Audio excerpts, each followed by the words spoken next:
Felt really good. I think guys came in, set the tone. They were on the back to back. We were on the back to back, but we fight for our lives. Um, Literally, I think guys came in. We got a lot of deflection. We moved the ball. Not just move the ball in front of the open man. We moved side to side. We were aggressive, getting downhill, playing good basketball. Not just moving the ball, just to move the ball. We're being decisive with the ball. We move the ball to score the ball and create an advantage for the next person. Good game. I'm happy that Scoot is back. I think it gives another dimension to our team. A guy that can handle the ball, create his own shot or create a shot for teammates. Good win. Let's build from this. We have another one against Washington, I think, in a few days, and hopefully we can go in there and try to get a win, and then keep on building from that to get back on track. Just getting Scoot back. I mean, you saw him throw the alley oop to you. Like, how big is that? Just working on your chemistry with him. You guys haven't had a lot of time together. It's crazy. We haven't had a lot of time together, but I think we have great communication. Um, he's able to find me, make tough pass, find me in transition, find me in half court, lobs. He's been aggressive. I've told him from day one, you gotta be aggressive. You gotta make sure you turn the corner, get in the paint, and get to a spot to create your own shot. Because the more threat you are, the more open I'm gonna be. So he's playing basketball. He's just playing with his instincts, reading the play, making very good plays for himself, making good plays for the team. Sometimes he might make a play for me. Sometimes he just might make a play for the team. I love playing with him.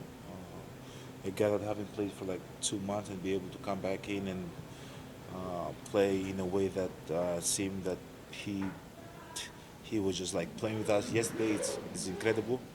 Now obviously the first game always you have adrenaline.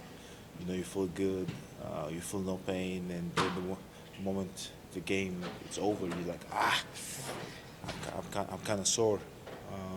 So when you haven't played in a while, the second game always is the toughest one because that jitters that you have in the first game, you don't have them anymore. And he just got to keep on taking good care of his body.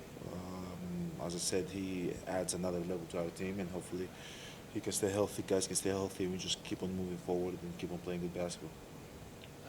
With his ability to attack, it's obvious what you guys can do maybe better offensively. What do you feel like having him back does for you guys defensively? Oh, he's incredible, especially when you have Ryan. Ryan is good out there. They just make it tough. Sometimes I get a hand, in the ball, and I might not be able to get it, and then all of a sudden you see a guy just, coming from the backside and getting the ball. And sometimes it's Ryan, sometimes it's good. Just having those both guys on the court, you just make it tough for the other guards. They both can guard, and I think Scoot is like deceiving. Like he's like 6'7", 6'7.5". Like he's big. You know what I'm saying? Like he can put his hands and get deflection. He can get the rebounds. He's able to guard. So just having him out there defensively, it's big. I think the other team scored like 53, 55 points in the half. So we're happy for that. Doc, talk about he was a little bit surprised by how vocal KBJ was talking about you guys needing to get back. Just what does he do not only with his voice now? He's mature. I think he's mature. As the time goes by, he's more comfortable under his skin and he's more mature, and he understands that his voice is important in the team, and like when he sees something, he should speak up. And guys in this locker room go and listen. Guys want that leader. They want that person that's going to keep on talking and giving direction to the team. Because sometimes one voice just get tiring. If you keep on hearing Coach Doc's voice, or you keep on hearing Vanessa's voice, or you keep on hearing anybody other voice, you just keep on getting tired. So just have a new voice.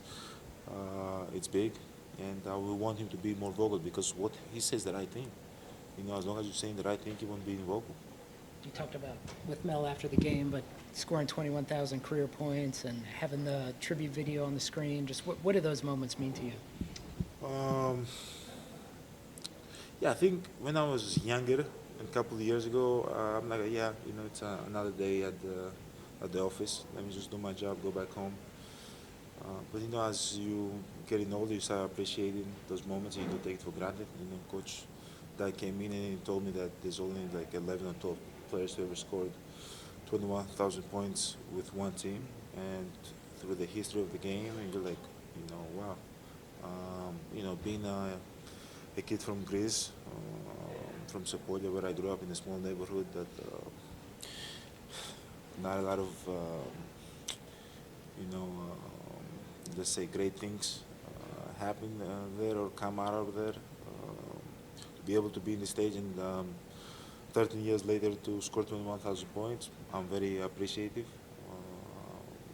I've had a great support system by my side, my family, God by my side, that they've guided me through my whole journey. I'm happy. I have a lot of things, a lot of chapters that I want to keep on like closing, moving forward.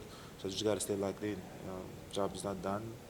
Now you gotta start from the little things. You gotta win two games in a row. We have another one in 2 days. So no matter what my goals are in 5 years, 7 years, 10 years down the line, it doesn't matter. We gotta survive on Monday.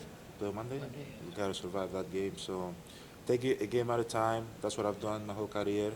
Never thought I'm going to be in this position, in this chair, for as many years as I've been.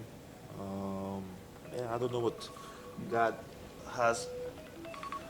I don't know what God has a hold of me moving forward. I just gotta keep my head down, keep on working hard, keep on being disciplined, keep on being available for my teammates, and I know great things gonna happen because I put in the work.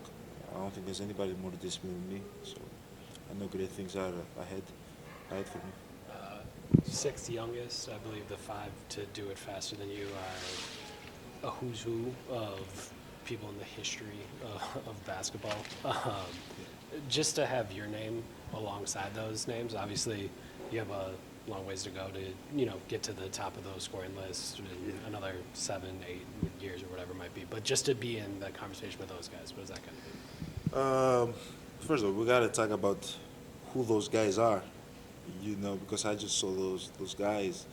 Talk about Michael Jordan, Kobe Bryant, LeBron James, Wilt, and Kevin Durant. I think it's the goats of the goats. And I don't think anybody disagree in this room. I don't think anybody in this world disagree. Just to be in that list with them is incredible. Have I accomplished as much as them? I don't think so.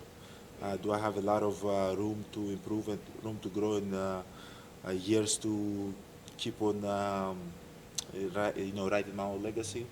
Yes, and I think to get to the top of the scoring list is not 6, 7, 8 years away. I think it's, in my opinion, I think it's 4 years away.